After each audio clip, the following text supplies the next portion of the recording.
to another edition of the NCSC Competitors Corner, where our objective is to help students prepare for the competition and also to prepare for the career fair and the other events that are tangential to the career fair and the competition. My name is Scott Inks. I'm Executive Director of the National Collegiate Sales Competition. I'm also a Professor of Marketing and Sales at Kennesaw State University. And I tell you, I'm really happy to have with us today Mr. Brent McCulloch, who is a senior lecturer in marketing and professional sales and a 30-plus year veteran at Johnson & Johnson. And so what's great is that Brent brings a wealth of experience in sales and sales management to the table. But also, and I think especially important for you all, is he is an expert at working the career fair. He's attended many career fairs from the other side of the table. He knows what works and what doesn't work. So I invited him to talk to us a little bit about how do we prepare for a career fair. And so we're going to look at three things. We're going to look at what do we do the day or days before, what do we do the day of the career fair, and then what do we do the day after the career fair.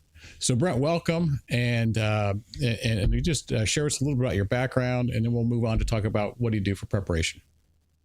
Sure, I'm happy to, and it's a real honor to be here. I have been privileged in the course of my career to work a number of career fairs, and maybe at a college, maybe in the community, and I've learned a few things about a career fair.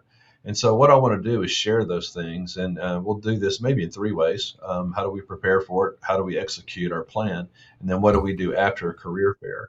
And the very first thing that I feel compelled to say is attire is important. What you wear is important, and first impressions matter. And so you can't go out the day before and be buttoned up and ready to roll for a career fair. So I encourage you to have your confidence outfit. It doesn't have to be expensive. It just needs to be something that you wear that you feel very confident in. Take it to the cleaners, have it clean and crisp and ready to roll. Shoes shined and ready to roll. So that needs to happen a few days beforehand. But as you begin to prepare, also update your resume. It needs to be current, it needs to be clean. It needs to reflect your current job, your current activities that you're doing at school. Because one of the worst things you can do is hand out a resume and go, oh, by the way, I've got a few things I need to add to it. Right. No, have your buttoned up resume. Don't you agree? Absolutely. Absolutely. I think they're going to look at people as they look at somebody that might be in their sales role. Or have they prepared? Have they done the legwork ahead of time? That's right. I mean, if you're not prepared for the interview, you're probably not going to be prepared to talk to a customer. So this is part of the interview. The next thing is make sure that your LinkedIn profile is updated. And if you post your resume on LinkedIn, make sure it's the same resume that you hand to the person at the career fair.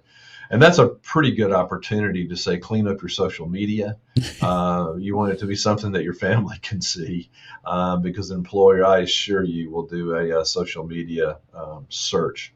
But as you print up those resumes, and I should have mentioned this a moment ago, if you're going to talk to 10 or 12 companies, I suggest you bring 40 copies of your resume because guess what? These companies are here to hire you. They're not here to just meet you. They're here to hire. And I have seen this happen on a number of occasions here at NCSC. I think this is my 9th one. And companies will ask for your resume, and then they're so impressed with you, they want you to meet one of their colleagues, maybe meet their boss, maybe meet a VP. And that's already 4 resumes that you've handed out. And then maybe at the end of the day, you're going to have another interview with 2 or 3 people. So my point is be prepared, be over-prepared with the copies of resumes. And very important, and I suspect most of you have done this, but I want you to do it a little bit more even, and that is practice and groove your elevator pitch. Because that is just a golden opportunity in 30, 45 seconds to express the value that you bring to a company. Because at the end of the day, that's what they're looking for. Is what makes you different than the other 400 highly qualified individuals that I'm going to talk to today. And in my classes, I say, look to your left, look to your right. What makes you different than the person you just saw? And you need to have that conversation with yourself. What makes you different? And you need to be convicted in what you say to a company of the value that you do bring. And, so, the next thing, I think, well, just real quick to interject there. Yeah. Sorry for interrupting you. No, you're good. We do a lot of preparation in these elevator speech competitions and the speed selling competition we have here. And I think sometimes people get prepared for that from a competitive standpoint.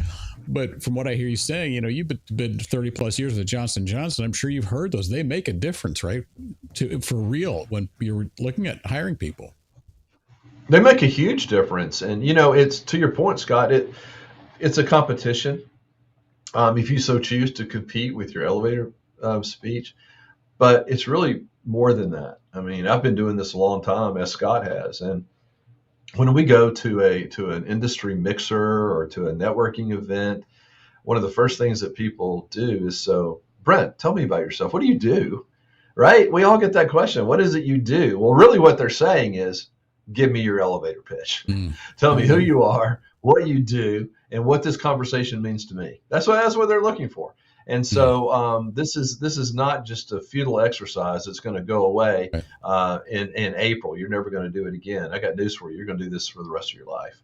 And so it's really important to get comfortable with it, have the outline in your head of what you're going to talk about. So thank you for bringing that up.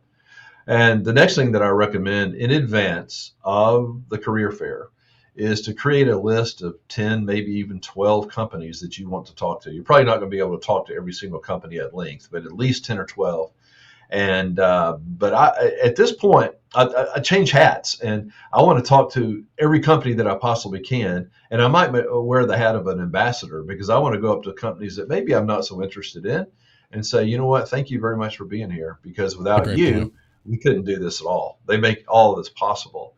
And not only that, somebody had an idea for business somewhere, and they're eager to talk about it. So give them an audience and talk about it. But getting back to our top 10 list, if you will, when you go to the career fair, prepare to talk to a company and try to meet them where they are. The worst thing you can do is walk up to a company and go, now, what is it you do? Right. You're done. Kiss of death. I mean, you're done. Kiss of death. So take the list of individuals, of companies rather, that are going to be represented at the career fair, run it through AI, get a little thumbnail sketch of what it is they do. And from 10 down to 1, you need to be a quasi expert in what it is they do, why you would be interested, how you can bring value to them, not so much their financial sheets and all that, but what it is they do and how you would bring value to them. Because again, it's cliche-ish, but I feel compelled to say it, because success happens where preparation meets execution.